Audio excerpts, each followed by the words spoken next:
Hi అండి. అందరూ ఎలా ఉన్నారు? బాగున్నారా? Welcome to my YouTube channel mom's recipes. ఈరోజు మన ఛానల్లో ఉప్మా ఎలా చేయాలో చూద్దాము.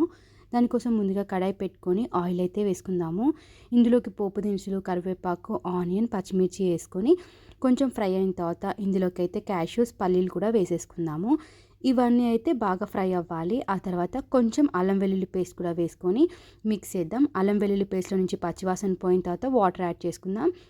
1 గ్లాస్ ఉప్మా రవ్వకైతే మనం 3 గ్లాస్ ఆఫ్ వాటర్ వేసి మూత పెట్టేద్దాము. వాటర్ అంతా బాయిల్ అయిన తర్వాత కొంచెం సాల్ట్ యాడ్ చేసి మనమైతే ఉప్మా గడ్డలు కట్టకుండా రవ్వనైతే యాడ్ చేసేసుకొని ఒకసారి అయితే బాగా మిక్స్ చేసేద్దాము.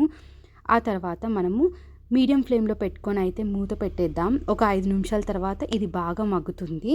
కొంచెం వాటర్ పోయి దగ్గర అవుతుంది. అంతే, ఎంతో టేస్టీ అయిన ఉప్మా అయితే రెడీ అయిపోతుంది. ఉప్మా చాలామందికి అసలు నచ్చదు కదండి. ఇలా ట్రై చేసి చూడండి, చాలా టేస్టీగా ఉంటుంది, మీకు కూడా నచ్చుతుంది. Thank you. Please subscribe.